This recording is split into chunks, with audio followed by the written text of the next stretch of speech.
Qu'est-ce qu'on va faire aujourd'hui? Alors aujourd'hui, nous avons l'occasion de visiter la cité lacustre de Ganvié.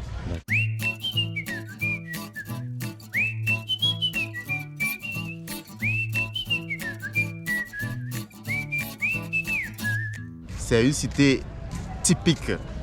Alors là, nous allons voir des maisons sur pilotis. Nous allons voir une population qui vit particulièrement sur l'eau. Toutes les activités se mènent sur l'eau. Et les enfants commencent par nager à partir de 3 ans déjà. Alors là, il y a une particularité ici que vous allez voir. Les gens de Ganvié ne savent pas trop marcher comme tout le monde. Et quand ils marchent, leur démarche diffère de tout le monde.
Dans ce village, tout se fait, toutes les activités qui se font dans ce village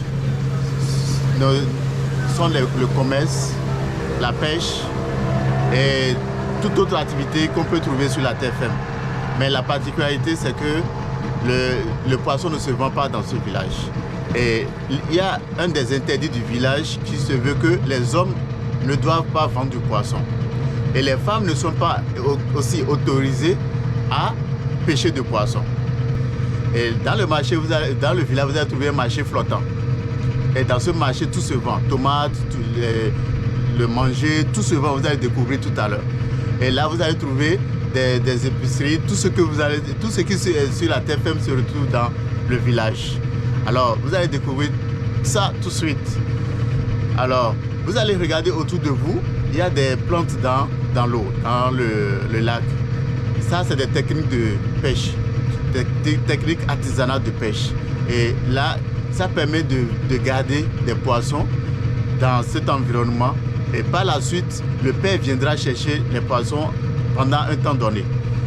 Et sur le lac, chacun a son domaine. Le domaine, c'est comme sur la terre ferme, tu peux acheter une parcelle, mais sur l'eau. La population de Ganvié est venue en 1717. Occupation, ils ont quitté Adjatado. Si je voulais dire, le sud du Bénin est venu d'Adjatado. Alors, ceux-ci se sont installés sur l'eau pour fuir les affres des guerres menées par les grands royaumes du sud Bénin, notamment le royaume d'Abomey. Nous avons plus de 35 000 habitants à Ganvié aujourd'hui. Okay. Oui. Et alors une question encore très pratique. Oui. Est-ce qu'il y a des nouveaux arrivants? Est-ce qu'il y a des mariages, tout ça, ou tout le monde se marie entre eux? Enfin voilà, est-ce qu'il y a des mouvements? Oui, c'est pas toujours les mêmes. Non, c'est pas toujours. Il y a des mouvements parce que vous allez découvrir dans le village qu'il y a beaucoup d'églises, il y a beaucoup de mouvements en fait. Il y a des jeunes qui étudient et qui vont sur les campus continuer les études. Il y en a qui reviennent avec plein de femmes sur la terre ferme, viennent les installer dans le village. Du coup, il y a beaucoup de mouvements. Nous avons toutes les populations qui vivent à Ganvié. Donc ici, ce canal, on l'appelle le canal des pêcheurs. Donc vous pouvez voir beaucoup de bateaux là. Et c'est aussi le point de ralliement de tout le village parce que c'est aussi la station pour les taxis ou le transport en commun. Moi, je m'appelle Augustine. Tu as quel âge? J'ai 10 ans. Tu as 10 ans. Et tu fais des piments pour manger à midi? Oui. C'est bien. Avec le poisson? Oui. Spaghetti, on va préparer un spaghetti. C'est très très bien. Bravo. Bravo, bravo. Alors dans ce village, vous allez voir qu'il y a de grandes bacs. Ces grandes bacs servent au transport de l'essence frelatée. Déjà que nous sommes un pays frontalier du Nigeria, les gens vont au Nigeria acheter ce produit freelaté et transportent par l'eau, par voie fluviale et venir vendre sur la terre ferme. Donc, la qualité, comment? La qualité n'est pas trop à conseiller, mais ça permet à la population de vite s'approvisionner. Et le prix? Le prix diffère du prix de la station. C'est beaucoup moins cher que le prix de la station.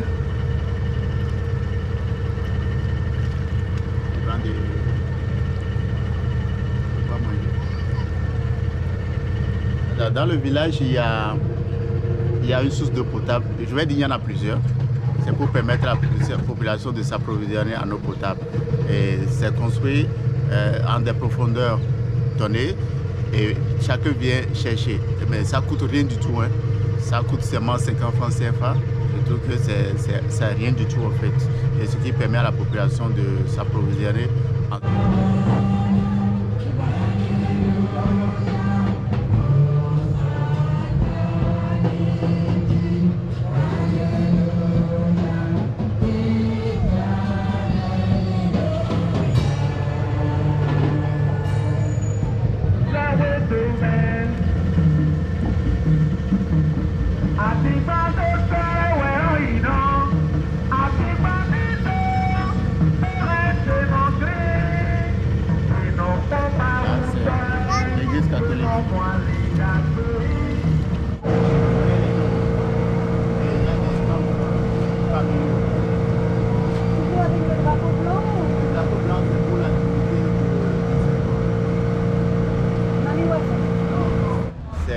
la divinité protectrice des maisons.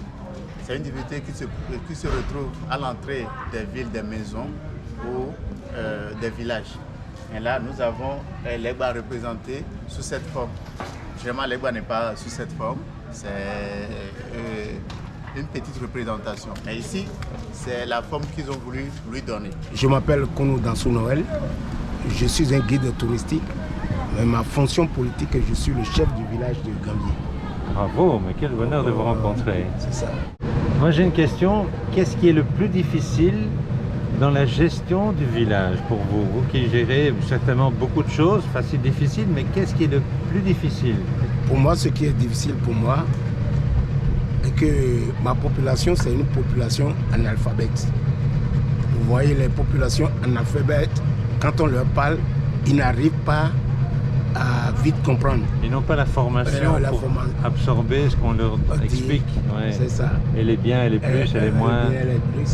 Mais on arrive quand même à les recenser, à revenir aux raisons. Bon, en matière d'infrastructure, il s'agit des écoles. Bon, ça nous en manque aussi. Ça nous en manque. Si M. Joseph, il a conduit un Belge en temps.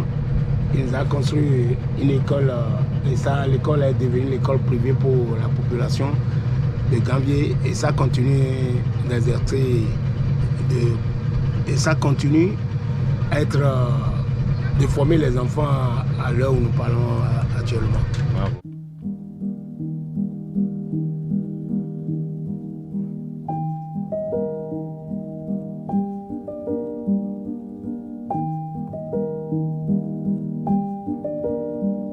Quel est ton rêve à toi? Qu'est-ce que tu voudrais pour ta vie, pour tes enfants? Qu'est-ce que tu voudrais?